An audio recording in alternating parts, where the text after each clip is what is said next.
Good morning friends. आज हम लोग बीएड सेकेंड ईयर के अंतर्गत आज हम लोग समाज में लिंग भूमिकाओं में चुनौतियां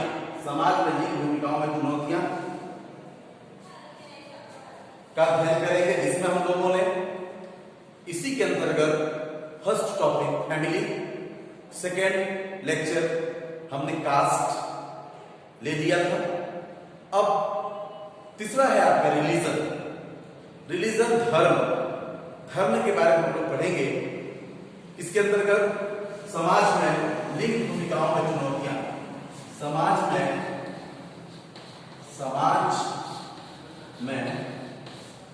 लिंग भूमिकाओं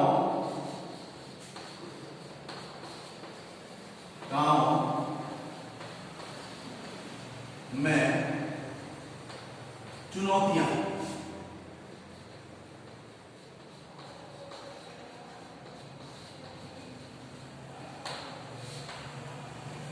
challenge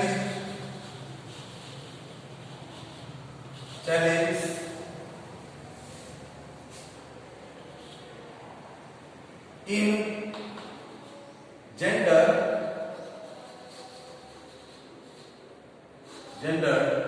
rules in society.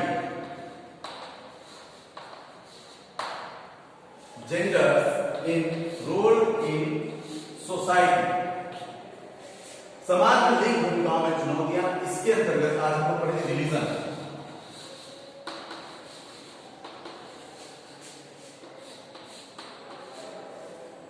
Religion के बारे में अध्ययन करेंगे, धर्म के बारे में अध्ययन करेंगे कि किस प्रकार से समाज में लैंगिक भेदभाव को समाप्त करने में धर्म क्या भूमिका अदा कर सकती है, धर्म की क्या भूमिका है, प्राचीन काल से आज तक धर्म की क्या भूमिका रही है। इसके बारे में हम लोग देखेंगे कि समाज में लिंग भूमिकाओं की चुनौतियों में या उसके सुधार में किस प्रकार से धर्म अपनी अहम रोल दे सकता है। यह जानने से पहले हमें पीछे जाना होगा। अगर हम प्राचीन काल की बात करें तो प्राचीन काल से ही भारतीय समाज में, भारतीय परिप्रेक्ष्य में धर्म का बहुत बड़ा महत्व रहा है। आज से नहीं, प्राचीन काल में अगर हम देखें, सिंधु घाटी सभ्यता की बात करें, अगर हम सिंधु घाटी सभ्यता के पहले की अगर हम बात करें, पाषाण काल की अगर हम बात करें, तो देखते हैं कि उस समय भी कहीं न कहीं लोगों के अंदर धार्मिक एक भावनाएं आना शुरू हो गई थी, लेकिन जो स्पष्ट रूप में जो हमें दिखाई देता है वो सिंधु घाटी सभ्यता से दिखाई देता है। इसके बाद वैदिक सभ्यता, ऋग्वेद, सामवेद, यजुर्वेद, अथर्ववेद की बात करें, वहां पर दिखाई देता है। अरण्य उपनिषद की बात करें, वहां दिखाई देता है। रामायण महाभारत की बात करें, वहां दिखाई देता है।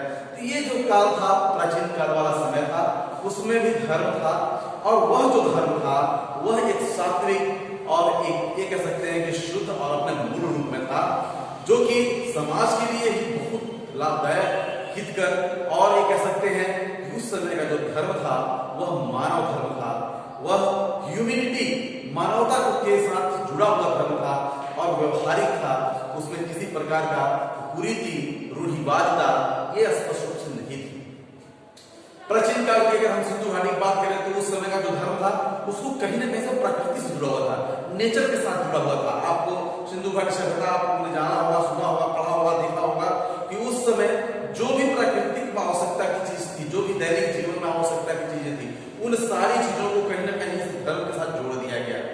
जिसमें जैसे उदाहरण के लिए अगर हम देख लें तो पीपल वृक्ष है, नीम वृक्ष है, आयुर्वेदिक चीजों की जो चीजें थी उसको ईश्वरीय या धर्म के साथ जोड़ा गया। गाय जो कि दैनिक रूप में हमारे लिए बहुत आवश्यक थी, मूल रूप में बहुत आवश्यक थी, हमारे भोजन के लिए, खान पान के लिए, दूध के लिए, उसको धर्म के साथ जोड़ दिया गया। उसी प्रकार से सूर्य, आसमान, तारा, ये जो चीजें हैं जो प्राकृतिक रूप में हमारी सूर्य के लिए बहुत जरूरत थी, उसको भी पानी हो गया। सभी चीजों को कहीं ना कहीं नेचुरल चीजों को, प्राकृतिक चीजों को अपने धर्म के साथ जोड़ करके उनकी सुरक्षा का दायित्व धार्मिक रूप से रख दिया गया। और इस तरह से रख दिया गया कि धार्मिक रूप में हर एक इंसान का दायित्व है कि इनकी रक्षा करें। इसी प्रकार से जीव जंतुओं की रक्षा को भी धर्म के साथ जोड़ दिया गया, प्राकृतिक रूप में जोड़ दिया गया, उनका रक्षा और उनके ऊपर दायित्व धार्मिक रूप में जोड़ दिया गया। इसे धर्म उस समय मौलिक रूप में, मूल रूप में जो धर्म था वह बहुत ही सुंदर और कह सकते हैं कि बहुत ही मानवीय था। लेकिन जैसे जैसे समय बीतता गया, समय का कालांतर में जैसे जैसे समय बीतता गया, समय चलता गया, मध्य युग में आते आते धर्म में बुराइयां, कमियां, रूढ़िवादिता, अंधविश्वास, आडंबर चलता गया, बढ़ता गया। धीरे धीरे देखते हैं भेदभाव धर्म में कमियां आती गई, रूढ़िवादिता आती गई। समाज में धर्म को लेकर के धर्म के ठेकेदारों ने अपने लाभ के लिए अपने निजी स्वार्थों को देखते हुए, चाहे किसी भी धर्म की बात हो, किसी पर्टिकुलर एक धर्म की बात नहीं कर रहा हूं, किसी धर्म की बात हो, हिंदू धर्म की बात हो, इस्लाम धर्म की बात हो, जैन धर्म की, पारसी धर्म की, या किसी भी धर्म की बात करें हम, वो जो धर्म के ठेकेदार थे, उन लोगों ने अपने धार्मिक अपने स्वार्थों को देखते हुए, अपने निजी स्वार्थों को देखते हुए धर्म में आडंबर, अंधविश्वास, कुरीतियां, रूढ़िवादिताओं को जो भर दिया, उसका दुष्परिणाम यह हुआ कि धर्म अब विचलित हो गया। लेकिन धर्म अगर कहें कि मूल रूप में जब आ जाए, अपने वास्तविक रूप में आ जाए, इन सारी कमियों को जड़ से विनाश करके एक नया रूप धारण करता है और मानवीय मूल्यों को लेकर के पुनः चलता है। इसीलिए महाभारत रामायण में हमने देखा होगा, कई परिप्रेक्ष्य में देखते हैं, रामायण और महाभारत में भी देखा होगा कि कई जगह पे धार्मिक चीजों को लेकर किस तरह से कहा गया है। जैसे महाभारत का ही हम आपको सारा बताएं, महाभारत के बारे में हम बताएं। जैसे कि श्लोक है, आप लोगों ने देखा होगा, सुना होगा, यदा यदा हि धर्मस्य ग्लानिर्भवति भारत अभ्युत्थानम अधर्मस्य तदात्मानं सृजाम्यहम्। इस तरह से यदा यदा हि धर्मस्य ग्लानिर्भवति भारत परित्राणाय साधूनां च विनाशाय दुष्कृताम् अहं संभवामि युगे युगे। इस तरह से कि जब जब धरती पर पाप बढ़ता है, पापी जब तक बढ़ते हैं, वैसे वैसे ही धर्म पुनः अपने मूल रूप में आता है और उसका विनाश करता है, उसको नाश करता है, उसको खत्म करता है, उसका संहार करता है। तो ये देखने को मिलता है हमें, और ऐसा होना भी चाहिए, तो जरूरी भी है, क्योंकि अगर ऐसा रहेगा तो हमारा समाज दूषित होता जाएगा और एक समय ऐसा आएगा कि पूरी दूषित हो जाएगा समाज। उसी दुष्परिणाम, उसी धार्मिक दुष्परिणाम का ये कारण है जो कि लैंगिक भेदभाव, जिसको पढ़ाना चाह रहे हैं इस टॉपिक के अंतर्गत, समाज में लिंग भूमिकाओं में चुनौतियां। तो ये भी एक सामाजिक धर्म में भी इसका बहुत बड़ा उत्तरदायी है, लैंगिक भेदभाव को लेकर के, जो जेंडर डिफरेंट को लेकर के जो रीजन धर्म का बहुत बड़ा रोल रहा है, उसको देखते हैं। आज धर्म दूषित हो गया है, मध्यकाल में भी धर्म दूषित हो गया था। महिलाओं को धर्म में खुले रूप में धार्मिक क्रियाओं करने का वो नहीं था, आजादी नहीं थी। लेकिन कहीं कहीं हम देखते हैं कि धार्मिक क्रियाओं में महिलाओं का बहुत बड़ा महत्व है। जैसे रामायण का हम अगर एक याद करें एक वाक्य जैसे है कि श्री रामचंद्र जी जब अश्वमेध यज्ञ कराना चाहते हैं, उस समय सीता मैया जब क्या कहते हैं कि वनवास होती है, तो उस समय उनका मूर्ति बनाया जाता है। बिना महिला के, बिना स्त्री के कोई भी धार्मिक कार्य पूर्ण रूप से सफल नहीं हो सकता। इससे हमें पता चलता है। तो महिलाओं का समाज में धर्म में बहुत बड़ा रोल रहा है। आज हम देखें तो आज भी महिलाओं के बिना धर्म नहीं है, महिलाएं बड़े बड़े धार्मिक क्रियाओं में भाग ले रही हैं। लेकिन कहीं कहीं ऐसा भी वाक्य आता है, ऐसा भी सुनने में मिलता है, न्यूज में हम देखते हैं कि धर्म के नाम पर महिलाओं के साथ लिंग के नाम पर भेदभाव किया गया, उनके साथ गलत तरीके से भेदभाव किया जाता है। जैसे केरल की है कि बात करें, केरल में सबरीमाला मंदिर में की बात करें, सबरीमाला मंदिर आप लोगों ने सुना होगा, जाना होगा। सबरीमाला मंदिर में किस तरह से महिलाओं को जाने के लिए रोक लगा हुआ था, महिलाओं ने केस किया, केस जीती, आज उनको जाने आने जाने का वो है, इसी तरह से छूट दिया गया। इस तरह से बहुत जो धर्म के आडंबरवासी हैं, जो धर्म के जो ठेकेदार हैं, वे इन कमियों को कमियां लाते हैं।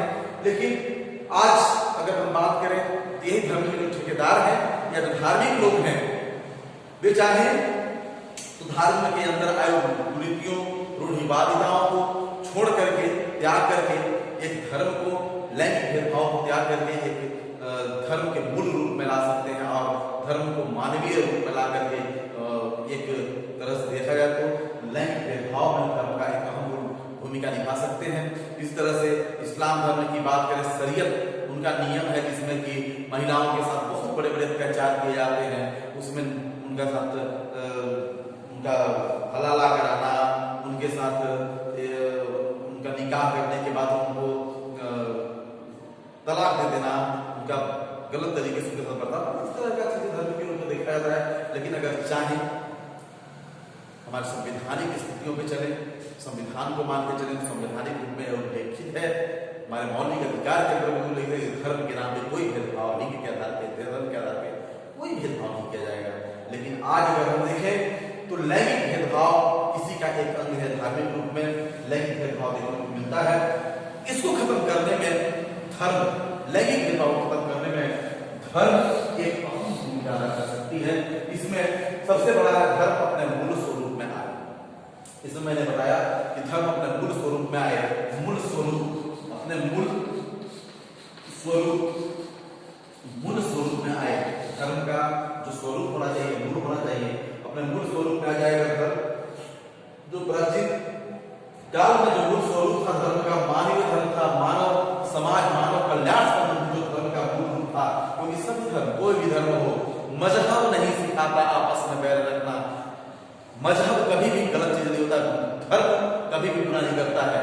धर्म, कोई भी धर्म हो, उसमें अच्छाइयां हैं, उसमें आप देखते होंगे, कई चीजें देखते हैं, कई मूवी देखते होंगे, कई तरह का देखते हैं, उसको देखा है, लिखा है, और देखते होंगे कि धर्म में बहुत अच्छी शिक्षाएं होती हैं, लेकिन उनका कोई पालन नहीं करता है। एक मूवी आई थी, उसपे जो क्या कसाब वाले ताज होटल पे 26 से 11 मूवी करके नाम था पाटकर का, उसमें एक बहुत बड़ा एक उनका वो है कि कहते हैं कि तुमने काश कुरान को पढ़ा होता, कहता है कुरान में ऐसा लिखा है जिहाद करो, मार डालो सबको, तो कहता है कि काश तुमने एक बार कुरान पढ़ा होता ताकि तुमको उसका मूल रूप समझ में आया होता। तुमने पढ़ा नहीं, तुमको धर्म के ठेकेदारों के बहकावे में आ गए, और बहकावे में आकर के इसके बाद क्या कहते हैं, तुमने कितना बड़ा जो दुष्कृत्य है उसको तुमने अंजाम दिया। काश तुमने एक बार कुरान पढ़ा होता। उस तरह से कोई भी धर्म हो, जैन धर्म, पारसी धर्म, हिंदू धर्म, इसमें बहुत अच्छी अच्छी शिक्षा है। कभी भी लैंगिक पर भेदभाव करने की इजाजत नहीं देता ऐसा। उनके मूल रूप को समझे, उनके मूल रूप में तो समझना चाहिए। जो धर्म के ठेकेदार जो आडंबर बढ़ाते हैं, उस आडंबर से बचना चाहिए। और अगर ऐसा करें तो धर्म एक अहम भूमिका, जेंडर डिफरेंसेस, धार्मिक रूप में जो लैंगिक चुनौतियां हैं, उन चुनौतियों का सामना करने में धर्म एक अहम रोल निभा सकता है। दूसरा है स्त्रियों की धार्मिक कार्यों में भाग। धार्मिक कार्य में भाग, धार्मिक कार्य की अगर बात करें तो धार्मिक कार्य में भाग लेने के लिए भी स्त्रियों को हमको प्रोत्साहन करना चाहिए। हम किसी धार्मिक कार्य में करते स्त्री का नाम वर्जित, ऐसा नहीं होना चाहिए। स्त्री पुरुष ऐसी चीजों में कहीं कोई भेदभाव होना नहीं चाहिए, बल्कि पुरुषों से ज्यादा महत्व स्त्रियों का होना चाहिए और इसमें योगदान और रोल होना चाहिए। हमने जैसे रामायण का एक रोल बताया आपको कि सीता का मूर्ति बनाकर के स्वमेध, बिना स्वमेध जो कोई धार्मिक अनुष्ठान अगर करना है तो एक तरह से धार्मिक रूप में ऐसा नियम होना चाहिए कि स्त्री के बिना सफल नहीं हो सकता। उनके रोल को, उनके महत्व को स्वीकार करना चाहिए और हमेशा धार्मिक कार्यों में उनको भाग लेने को प्रोत्साहित करना चाहिए। अगला है अंधविश्वास। तीसरा है अंधविश्वास। अंधविश्वास एक बहुत बड़ा धार्मिक अंधविश्वास जो लोगों के अंदर है, जो कि धर्म को विकृत करता है, वह अंधविश्वास धार्मिक रूप में खत्म होना चाहिए। और अंधविश्वास के कारण महिलाओं के साथ जो अत्याचार होते हैं, उन अंधविश्वासों को धीरे धीरे खत्म किया जाना चाहिए, धीरे धीरे समाप्त करना चाहिए। धार्मिक सम्मेलनों में भाग, मैंने बता ही दिया, धार्मिक सम्मेलन जो हो उसमें महिलाओं को बढ़ चढ़ करके भागना चाहिए। देखते होंगे बहुत बड़े बड़े प्रवचन हैं जिसमें महिलाएं योगदान देती हैं, धार्मिक कार्यों में महिलाएं आती हैं। उनको हम अपवित्र क्यों समझते हैं? जो इस सृष्टि की जननी है, जो सृष्टि के निर्माण की मूल है, उनको हम अगर धार्मिक चीजों में, उन्हीं से धर्म है और उन्हीं से धर्म का शुरुआत और उन्हीं के उपस्थिति में धर्म का अंत है, उनके बिना धर्म की हम कल्पना भी नहीं कर सकते। तो ऐसे लोगों को हम धर्म से वर्जित क्यों करें? उनको हर धार्मिक अनुष्ठानों में भाग लेने की अनुमति होना चाहिए। धर्म के द्वारा स्पष्ट रूप से धर्म की जानकारी होना चाहिए, वैवाहिक रूप में, आर्थिक रूप में उनको आजादी मिलना चाहिए। ऐसे चीजों को धर्म में बिल्कुल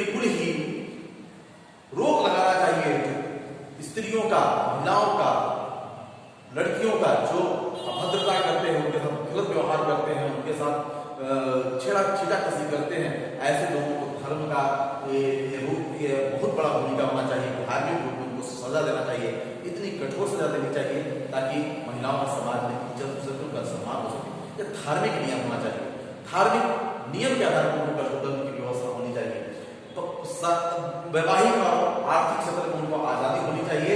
और ऐसे कुरीतियां समाज में, जो अंधविश्वास समाज में, जो कुरीतियां समाज में पैदा किया, जैसे मैंने बताया लिंग भेदभाव, लैंगिक भेदभाव हो गया, कन्या भ्रूण हत्या हो गया, शिशु हत्या हो गया, इसके बाद दहेज प्रथा हो गया, इनको हर एक धर्म से वर्जित करना चाहिए।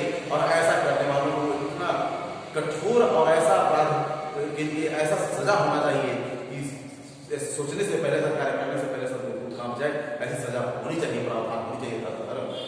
तो इस तरह से उदाहरण महिलाओं का देना चाहिए, ऐसी ऐसी महिलाओं का जिन्होंने समाज के लिए, समाज का नाम रोशन किया। तो एक तरह से देखें कि रिलीजन का कितना बड़ा महत्व है लैंगिक डिफरेंसेस को खत्म करने में। धर्म एक अहम भूमिका निभा सकती है। धर्म जो विकृत रूप आज हो गया है, उस धर्म के द्वारा हम जो समाज में लिंग भूमिका चुनौतियां हैं, उस चुनौतियों को बहुत ही कम कर सकते हैं।